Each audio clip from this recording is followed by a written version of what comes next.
جناب کے خیال باکمال کی ایسا تکبیر کے بعد التماس گزار ہو، بلکہ اس سے پہلے جب آسمان سے بھی برستا ہے تو ایک بہت دل فریب سا منظر ہوتا ہے۔ آج اس وقت میں کچھ اسی طرح محسوس ہوا جب تمام رفقائے کرام نے اپنے مضامین پیش کروائے۔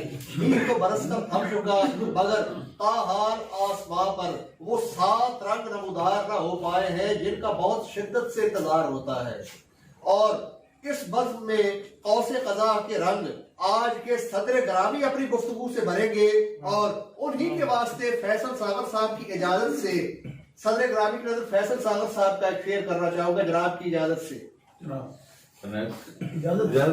صدر گرامی کی نظر فیصل ساغر صاحب کا شعر، کہاں ہو تم کہ تمہارے بنا ادھوری ہے، کہاں ہو تم کہ تمہارے بنا ادھوری ہے، یہ کائنات اور اس کائنات میں میں بھی۔ اب بلا تاخیر و توقف التماس بھر بنا نامدیر ہے قبلہ محترم صدر گرامی جناب ضیاء المصطفیٰ قطب صاحب سے۔ میرا خیال ہے سب سے پہلے جو چیز یہاں ذکر ہونی چاہیے وہ صاحب نظامت کی فیاضی ہے، جس فیاضی کے ساتھ اسماء صفت کا اور ایڈجیکٹیوز کا استعمال کرتے ہیں، یہ یقینی طور پر ایک نادر چیز ہے اور یہ ان کے اخلاص کی بدولت ہے۔ اللہ تعالیٰ نے سلامت رکھے اور بائیں ہمہ کرامت رکھے۔ آج کے حوالے سے فیصل کے حوالے سے جو گفتگو ہوئی بہت خوبصورت گفتگو ہوئی، اور 7 رنگوں کی یہ بات کر رہے تھے ہمارے ثاقب جاوید صاحب۔ 7 رنگ تو آلریڈی اس میں موجود تھے کیونکہ ہم نے میاں محمد بخش صاحب کے کلام سے آغاز کیا، بعد تلاوت اور ماشاءاللہ ہم نے پٹواری کی ایک بہت عمدہ نظم بھی سنی۔ تو میں سمجھتا ہوں کہ یہ رنگا رنگی یہاں پہ آلریڈی موجود تھی، کسی صورت اس کو نئے رنگی بھی کہا جا سکتا ہے۔ اور جہاں تک بات ہے فیصل ساغر کے حوالے سے کی گئی گفتگو کی، تو فرسٹ آف آل میں عرض کروں کہ جو خالد سرکار نے گفتگو کی بہت شاندار، اور بعد میں جس طرح پھر دیگر دوستوں کے حوالے سے سب نے بہت خوبصورت گفتگو کی، لیکن بالخصوص میں 2 لوگوں کا مزید ذکر کرنا چاہوں گا۔ طالب انصاری صاحب تو خیر ہمارے سینئرز میں سے ہیں، ان کے سامنے یہاں بیٹھنا میں سچی بات ہے کہ شرمسار ہوتا رہا ہوں، اور آپ میں سے بہت سے لوگ ایسے ہیں جو کہ ایج وائز بھی مجھ سے سینئر ہیں، اور میں سمجھتا ہوں کہ علم اور فکر میں بھی فن میں بھی مجھ سے سینئر ہیں۔ یہ بہرحال آپ کی مہربانی ہے، آپ نے یعنی ایسے اپنی نشستوں پہ بیٹھ کے اور میری گفتگو جو بے ربط سی گفتگو ہونی ہے اس کے سماعت کرنے کے لیے آپ نے وقت نکالا ہوا ہے۔ مظہر نے بہت خوبصورت گفتگو کی۔ مظہر نے جو شاعری کا اوور آل روایت کے اعتبار سے ہم دیکھیں تو جو تصور بنتا ہے، اس تصور کو جس طرح سے ریلیٹ کیا ہے ہمارے اس عہد تک، اور اس عہد کی جو ضرورت ہے، جس طرح کی شاعری، جس طرح کا اظہار، جس طرح کا پھیلایا، جو اسلوب درکار ہے بنیادی طور پر، اس کے لیے بہت بنیادی سطح کی بڑی اہم باتیں کی ہیں مظہر نے۔ اور سچی بات یہ ہے کہ میں بہت شکر گزار ہوں، اور بہت سی جگہوں پہ کئی اسپیکٹس ایسے تھے اتنی خوبی سے بیان کیے کہ مجھے یہ لگا کہ یار گویا یہ بھی میرے دل میں ہے۔ یہ بالکل وہی بات جو ہم سوچتے ہیں اور کئی دفعہ کہہ نہیں پاتے، یہ اس طرح کی گفتگو تھی۔ امجد شہزاد نے حالانکہ انہوں نے آ کے معذرت کی کہ میں نے باقاعدہ مضمون نہیں لکھا، لیکن جس طرح سے انہوں نے یعنی ایکسپلین کیا اور جو اظہار کیا انہوں نے فیصل ساغر کے حوالے سے، فیصل ساغر کو جس طرح انہوں نے ریلیٹ کیا، اینگری ینگ مین کا جو ایک جو استعارہ اور میٹافور وہ انہوں نے یعنی براڈ فارورڈ ہی صحیح، لیکن جس طرح سے بیان کیا وہ بالکل درست کیا۔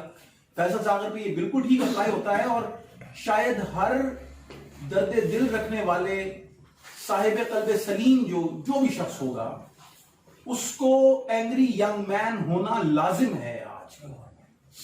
یعنی یا تو آپ بے حس ہیں کہ آپ کہیں اظہار نہیں کرتے، اور یا پھر آپ گنگے یعنی آپ کہیں کسی اظہار یا تو کرنے نہ کرنے کی وجہ بالکل درست اس نے ہمارے فیصل ساغر نے اپنے تصور شعر کو بیان کرتے ہوئے کہا کہ اس کا تصور شعر یہی ہے کہ جو کچھ وہ دیکھ رہا ہے اس کو ریفلیکٹ کرے. یعنی آپ یہ دیکھیں کہ جب سوکریٹیز نے جو اس کے افکار تھے وہ سارے کے سارے مکالمات کی صورت میں ہیں. لیٹر آن اس کا شاگرد تھا افلاطون. افلاطون نے اپنی ریپبلک میں، توفیق بھائی بیٹھے ہوئے ہیں، لرنڈ آدمی ہیں، آپ حضرات نے بھی پڑھا ہوا ہوگا کہ جب یعنی پلیٹو نے، افلاطون نے جب اپنی ریپبلک لکھی تو اس نے اس میں شعراء کو خاص طور پر، جو کہ شاعری کا اس وقت کا جو نمونہ تھا وہ ہومر جیسے لوگ تھے، سوفوکلس جیسے لوگ تھے، ان لوگوں کا ذکر کرتے ہوئے، ان نمونوں کو سامنے رکھتے ہوئے پلیٹو نے کرٹیسائز کیا. اس نے کہا کہ یہ امیٹیشن ہے، شاعری نقالی کا اس نے تصور پیش کیا کہ امیٹیشن ہے، we actually don't need them in republic. اس چیز کو کرٹیسائز کیا، اس پر تنقید کی ایرسٹوٹل نے، اور اس نے کتاب لکھی پوئٹکس. اور اس نے اس میں کہا کہ اصل میں شاعر جو ہے وہ یہ نہیں کہہ رہا ہوتا، جو کچھ موجود ہے اس کو امیٹیٹ نہیں کر رہا ہوتا. He doesn't actually imitate the world around as it is. Rather he presents the world around as it should be. وہ اسے ویسے بیان کر رہا ہوتا ہے جیسے اس کو اس کے خیال میں، اس کے تصور میں اس دنیا کو ہونا چاہیے. یہ وہ تصور شعر ہے جو تصور شعر ریفلیکٹ ہوتا ہوا اولاً ہمیں مظہر کی گفتگو میں، لیٹر آن جیسے اس کو ایکسپلین کیا اپنی بہت پرمغز گفتگو میں. اور وہ گفتگو لازمی طور پر تحریر سے زیادہ گفتگو جو ہے نا وہ اصل چیز ہوتی ہے، because you speak of your mind. تو امجد شہزاد بھائی نے جس طرح گفتگو کی اور لیٹر آن جیسے اپنے تصور شعر کو ایکسپلین کیا ہے، اور میں کہوں کہ ایڈوکیٹ کیا ہے ثاقب کی اجازت سے، تو جیسے فیصل ساغر نے ایکسپلین کیا ہے، ایڈوکیٹ کیا ہے اور اس کی وضاحت کی ہے، وہ بالکل درست کی ہے. ہمارے عہد میں اس چیز کی ضرورت ہے. اچھا، یہ بنیادی طور پہ وہ رسپانس ہے جو میں سمجھتا ہوں کہ ہمارے آج کی اس محفل کا کرکس ہے. میں اس میں اب تک جو باتیں ہوئی ان میں بہت سی باتیں ایسی ہیں جو میں کرنا چاہتا تھا لیکن وہ کر گئے ہیں لوگ. تو چونکہ آپ سمجھتے ہیں کہ خواب دہراتے ہوئے ڈرتا ہوں ورنہ تاثیر میں گھٹ جاتے ہیں، تو بات ہے وہ دہراؤں گا نہیں. تو میں جو کچھ گفتگو کرنا چاہ رہا تھا ان چیزوں کو یعنی ایکسکلوڈ کرتے ہوئے جو نکات پہلے سے بیان میں آ گئے ہیں. دیکھیں، یہاں پہ گفتگو ہوئی کہ عورت سے گفتگو کرنا اور عورتوں کے بارے میں گفتگو کرنا، اور یہ بھی کہ یہ یعنی آبسلیٹ ہو گیا، یہ ابھی بعد از وقت ہے، ابھی یہ فرسودگی سے گزرا ہوا ایک نظریہ ہے تصور شعر کے حوالے سے. یہ بات اپنی منہاج میں بالکل درست ہے. یہاں یہ ضرور ہے کہ جو شاعر ہے وہ بنیادی طور پر اپنے ارد گرد کے ساتھ ساتھ وہ اپنی ذاتی واردات کو بھی بیان کر رہا ہوتا ہے، کیونکہ وہ صرف ایک سوشل اینیمل نہیں ہے، وہ صرف ایک سماجی فرد نہیں ہے، وہ ایک اپنی شخصیت میں بھی ایک فرد ہے. اور وہ اپنے یعنی جہاں کہیں وہ آخر میں اشعار کچھ کوٹ کیے، اور وہ میرے لیے نئے شعر تھے، میں نے پہلے نہیں سنے ہوئے تھے، نئے سینس میں، کہ فیصل ساغر نے یعنی رومانس کو رومانٹیسائز بھی کیا ہے، رومانوی واردات بھی کچھ بیان کی ہے، میرے لیے ایک نئی بات تھی. تو یہ وہاں پہ جسٹیفیکیشن بنتی ہے کہ وہ ایک شخص، ایک فرد بھی ہے. اور میں آپ یہ دیکھیں کہ اپنی 25-30 سال کی طالب علمانہ زندگی میں اس ادبی دنیا کی شعر و ادب کے اسٹوڈنٹ ہونے کے ناطے میں اس نتیجے پہ پہنچا ہوں کہ آدمی جو کچھ ہے اس کا اظہار کر رہا ہوتا ہے شعر کے تھرو. اور وہ کیتھارسس والی جو بات تھی ایرسٹوٹل کی پوئٹکس میں، وہ بالکل درست تھی. اگر وہ اپنی ذات کا، اپنی شخصیت کا اور اپنے تجربے کا اظہار نہیں کرتا تو وہ بات اس طرح سے بنتی نہیں. لہٰذا اس کی گنجائش باوجود اس کے سماج میں آپ کے جو کچھ ہو رہا ہے، عورت سے گفتگو، عورت سماج میں ہونے والے تمام معاملات کے باوجود آپ جیسا فرد ہے اور جیسے آپ اس کی کتھا کہتے ہیں، اس کے حصے کی